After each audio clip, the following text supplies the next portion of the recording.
I'm Nirmala, I'm head of community at the Fabricant, and what we are is a digital-only fashion house, and we're trying to build a decentralized, digital-only fashion ecosystem. I know that's a mouthful, but basically what we're trying to do is take all the negatives that currently take place in the fashion industry, from waste, from terrible worker conditions, from just like the fact that it's completely unsustainable, and really decentralize it, turn it on its head, and really reconstruct what that system should be that makes it sustainable, equitable, fair, and also enables like much more diversity in self-expression, really. So one of the things on your original website is you mentioned in the kind of the first line about waste and exploitation. Do you think these are kind of still major issues in the traditional fashion industry?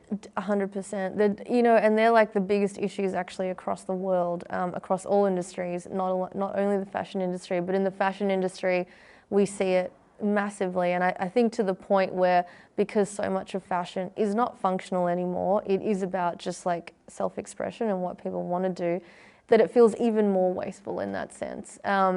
And I think just like the conditions of workers still, like, yes, there have been some progress in that space, but there's so much of it that we don't see, that we don't know about, that still happens. And yeah, it's just horrible to kind of think that it continues and that, we are a part of it unwillingly, but most of us don't have the choice to really participate in a different type of fashion ecosystem.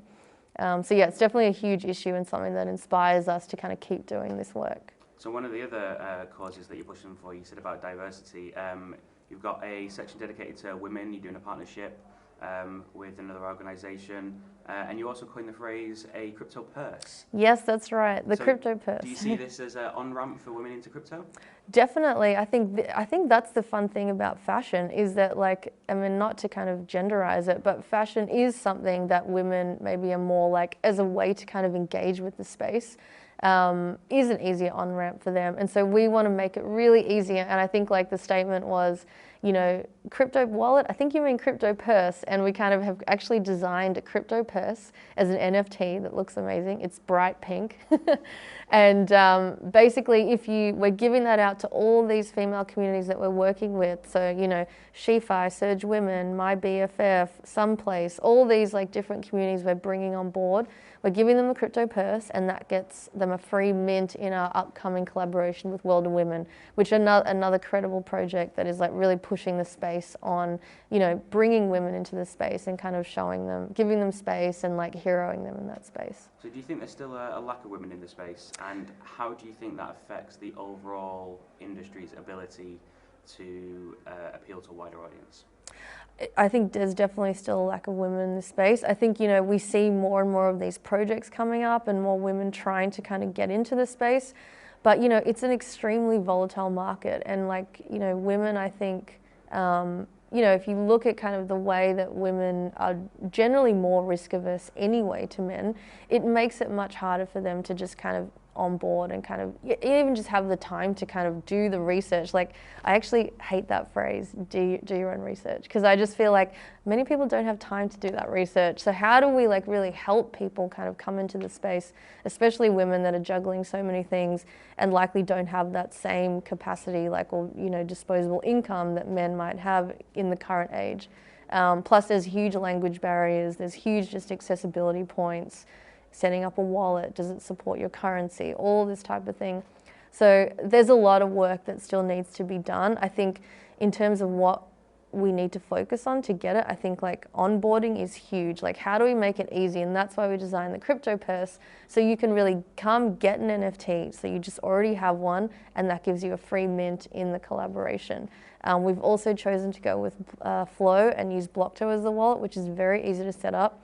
You're not messing around with seed phrases and all these different, just that level is not there. So it's much simpler to set up. And then you can use Flow, which is much more affordable to engage with. And we also have very low transaction fees. So gas prices are not a thing on Flow, because we know that's like a huge barrier to entry for a lot of people. So we're really trying to design a system that's not, for women is a key priority for us, like to bring them into the space, but all these different communities or people, like, in our manifesto, we say that one day we would like, you know, a kid in Dakar doesn't need to go to Paris to be in fashion. You know, they should be able to do it wherever they are if we can give them the tools to do that. So that's really a driving mission for us. What can other projects do to attract more women to the space? I think all that stuff, so like how do you onboard people, like that whole like do your own research attitude I think needs to change. I think it has to be like, well actually how do we make this a space that people understand through communication, through onboarding, like through actively just like working with people to find the gaps in the flow. Like, okay, people are getting stuck here because this step is like really tricky or confusing or it's very time consuming to really design it in a way. So I think like onboarding is critical. And then I think as well, just like giving them voice and asking like, how, like literally asking the question, how can we do this? How can we do this better? You know, I see a lot of projects now giving space and like giving voice to their community voices, which is really good. But there's still a lot of work to be done. And I think like, you know, when you look at the numbers, like how many people are on OpenSea, it's not huge. Like we're still talking about such a small percentage of the population engaging with crypto and collectibles and things like that. So yeah, I think like language is another thing as well to kind of think about, like how is this stuff translated? And then also the financial thing. So, you know, if you're going to work on a chain that has huge gas fees and transaction fees, you're going to cut a huge market out immediately. So how do you kind of really choose the tools and the platforms you're using to bring people on? I think that's really important. I mean, as a woman in the space yourself, how did you get into crypto and did you find any challenges? Yes, I found a lot of challenges. So I mean, I got into the space in 2017. So like I was working at a digital studio in, you know, New York at the time, and kind of things were bubbling up. And actually it was through this, like everyone in the studio was kind of learning together at the same time. And so that was really great. We all kind of like did like this group learning thing and all got our, you know, set up and like put various amounts of money in and were like enjoying it. And then obviously there was a huge crash and completely forgot about all of that.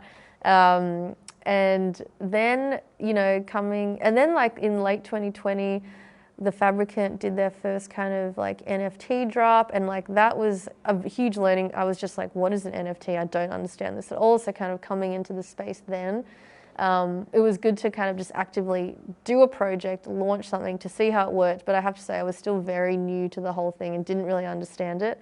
Then I went on maternity leave, so I had a baby and I came back and the world had changed.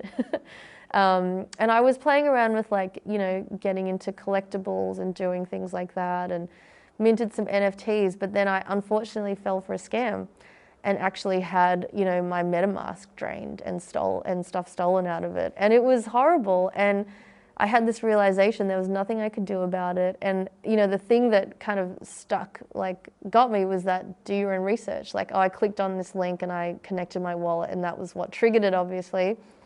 But, you know, like the fact that it was my fault that had happened was kind of like, well, actually, like there's so many malicious actors out there targeting people that are in that same headspace, that are new, that are keen, designing like, you know, the way that drops are designed to have extreme FOMO, so you're not in a rational state when you're actually going through them. I think there's a lot of things that can be done to really help design the experience so that you are kind of like able to process it, get the information, spot a scam, so to keep yourself safe. And then also like doing it as a group. So like, you know, in Web3 we see a lot of these learning communities or like group learning communities coming up. I think that's a really great way too. So you're not just by yourself, like, you know, finding people that can help you in the same journey together. So you're all at the same stage. You can all kind of try and learn about investing. So I think facilitating that learning in your community is really valuable. Is there anything, if someone who wants to get into the space as a woman, is there anything specific that you think that men don't have that they're going to have to look out for, and any advice to how to get around it? What men don't have, do you mean, or what? Yeah, something specific towards men. Well, I don't think it's anything like specific towards men, and to be honest, I don't think it's even something specific towards women, because we all have very different mindsets. I think it's more a cultural thing. Like, I think like approaching the Web3 space in a very capitalistic mindset, extractive, you know, how do I get the most value? What is like my return on investment, which is obviously a very rational thing. But if we're building it that way, it's kind of like we're building towards, what are we building towards? The same system we have in place now.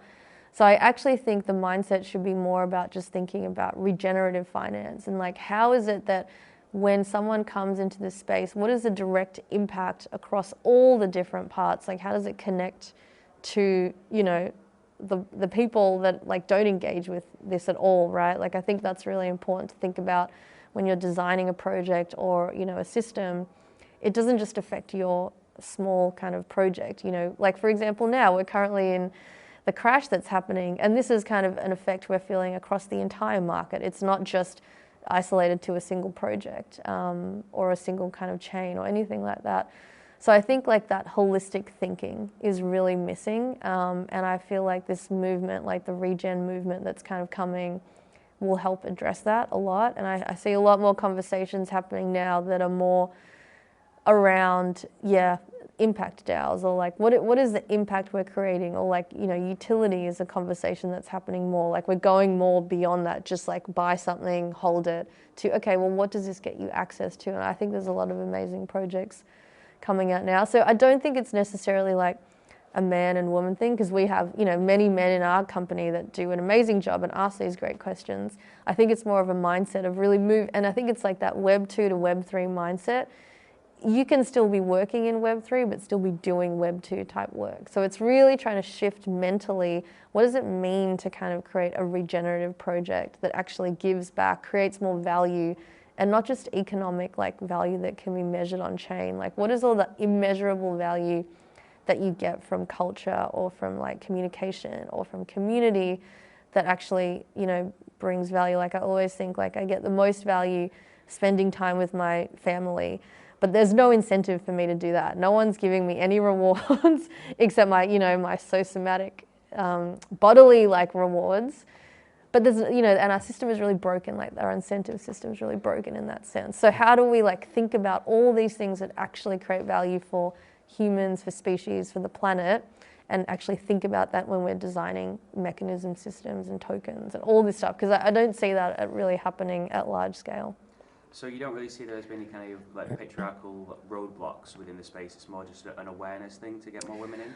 No, I mean, I think there is still very bro culture, like in terms of like the language definitely is a key thing, like the use of like all these acronyms, you know, it's like you have to step through barriers to even understand what people are talking about. There's definitely all this slang and like lingo and very technical like financial, you know, tokenomics lingo that people use that, yeah, to an average person is like, I don't get that and I don't see the value. So I think language is a key one, how we communicate it. I think as well, the fact that it's just like whales, you know, the whales are typically like, you know, it's like the 1% is being recreated now as we speak. And how do we change that? So I think already there is that patriarchal culture there. But whether Web3 has the infrastructure to really dismantle that, I think is kind of what we'll see next, right? Like, can we truly change that by rebalancing? Because we have an infrastructure to do it. It's whether we have the cultural flow and like that mindset for the people to kind of move in that way, I think. Brilliant. Right, well, thank you very much for your time. And is there anything you'd like to sort of plug in terms of what's next for Fabricant? Yeah, I think the key next thing I'd love to plug is our upcoming drop with World of Women. So we'll be making all the 27 looks from the original collection available for you to come and co-create and mint a fashion NFT and participate in real life and metaverse events with. That will be coming in June, but if you sign up to the site before May 30, then you will receive a crypto purse, one of these crypto purses, which will get you a free mint. So come and check it out. And I think like if you want to learn about digital fashion, come to our Twitter, come to our Discord, come to our Instagram. Everything's on thefabricant.studio.